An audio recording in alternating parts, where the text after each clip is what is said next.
Fireworks are still taking place. The M11 slow southbound to junction 7 at Harlow, and that's because a car has broken down.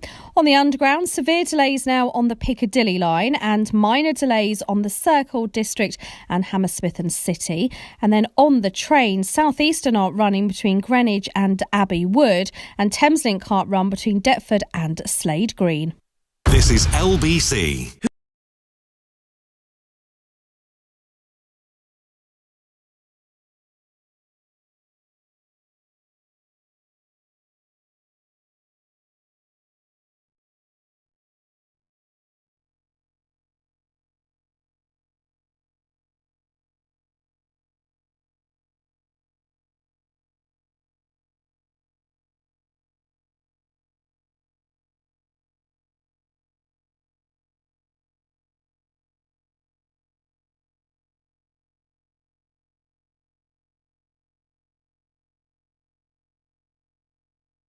Call Nick Ferrari now. 0345 6060 973 LBC.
Nick Ferrari at breakfast on LBC. Call 0345 6060 973.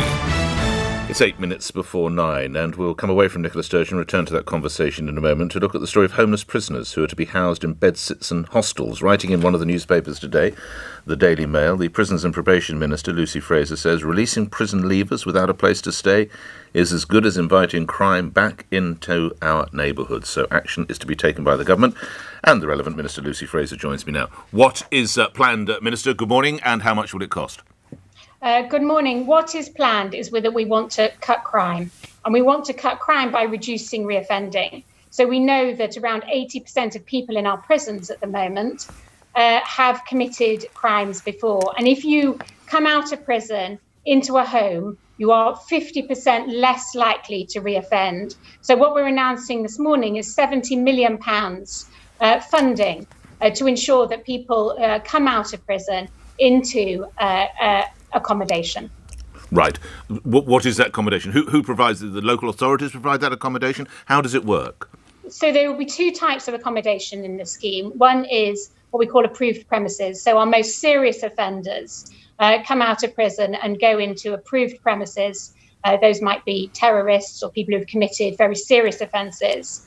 That's accommodation which is run by the Ministry of Justice, but often through charities and third parties.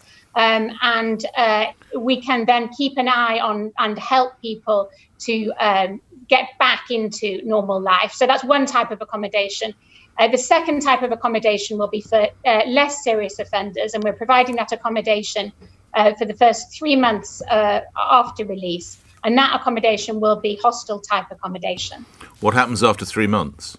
After 3 months, that will give the local authorities time to get measures in place to ensure that people go then into stable accommodation in the usual way. What we often find, unfortunately, is that people come out of prison, they don't have anywhere to go immediately, and they just reoffend. So if we give them this step-down accommodation, that gives the local authority time to organise things and so that they can go into accommodation. Okay, so it will be free bed sits for convicted terrorists.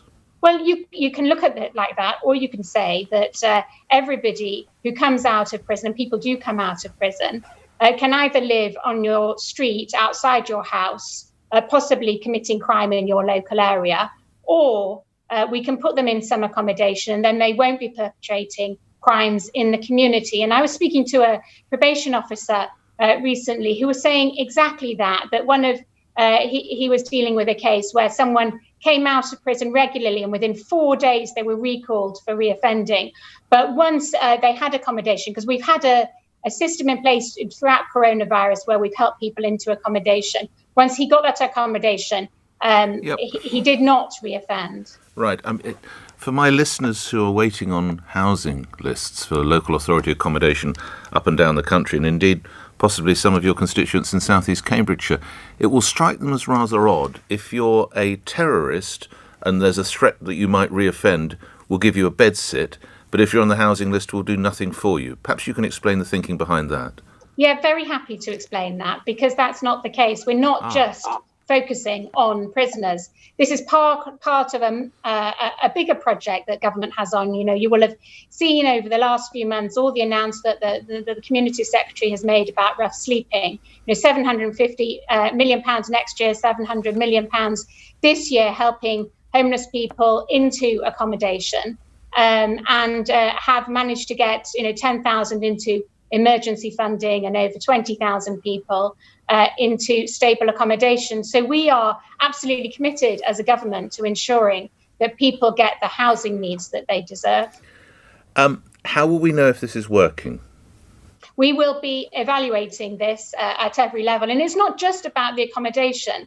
What the accommodation gives you is a base for other support services. So we've also announced £150 million last week for drugs, that's investigation into drugs, drug support services. And so once you've got your home, you can get your mental health support because you've got an address, you can get your drug substance misuse services. But we will be evaluating this very carefully across the country.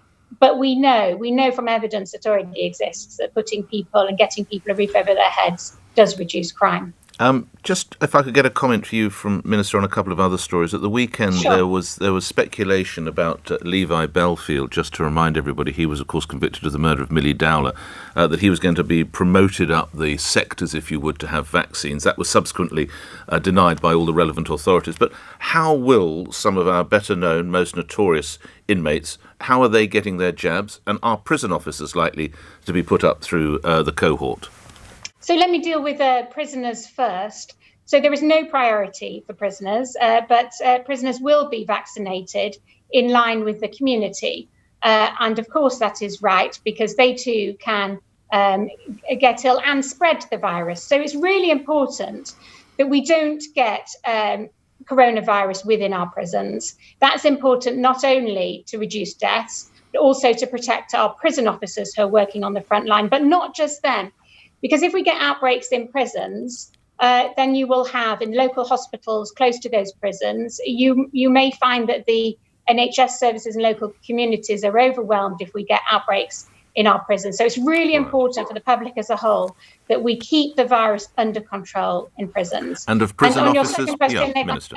On prison officers, of course, as Prisons Minister, when we are looking at who should be vaccinated in the second phase and what occupations, of course, I would say that there are reasons why prison officers should be vaccinated in that, but that will be something that the Joint Committee will be looking at. And currently, what level of attendance, what number of staff are missing due to having to self-isolate or due to COVID? What percentage is it within the prison force?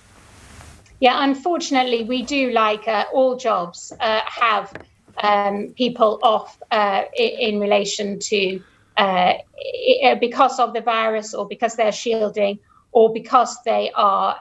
But what is the what is the percentage? The London Ambulance Service is running at about 15%, as is the police service in London, police force in London. What is it with the prison guards? So we have around 3,500 people off at the moment. But how many people in total employment? What does that mean percentage-wise? I think that's not more than about 10%. Around 10%. OK. Lastly, what would you say to the suggestion that Nicola Sturgeon, despite Downing Street's urgings, could be set to publish confidential data which, again, in the view of Downing Street, might jeopardise the supply of vaccines into the United Kingdom, Minister? Well, of course, the security is the most important matter, and we should not be jeopardising that. We have been very transparent throughout this in relation to... Then why worry about the public? If you've been not you personally, if the government's been transparent, why would you worry about publication of the contract? Well, we have published what it is appropriate to publish, and they've been extremely transparent throughout the crisis. We've published the hospitalisations, we've published deaths, we've published the number of people who are vaccinated. As Prisons Minister, we've published the number of deaths in prisons. Yes. So where it is appropriate for the public to be informed, we have done so. But if that risks national security for any reason, of course, we should not... How does it risk national security, the publication of the AstraZeneca contract? That is my understanding, that it risks national security. I thought it risked supply of the vaccine. It risks security, which obviously, if we cannot vaccinate people and it risks the supply, then that is. But I don't see how security. I'm sorry to labour this point. Just lastly, how is national security at risk by the publication of this contract? Well, it risks security of the vaccine, which risks the security of the people, because we do want to vaccinate everybody who needs vaccinating as quickly as possible. I'm grateful for your time. Thank you, Lucy Frazer. You're Prisons and Probation Minister, appearing here on LBC, where the time is 1 minute after 8 and news is next. On your radio, on Global Player, and Play LBC. Leading Britain's conversation. This is LBC. From Global's news.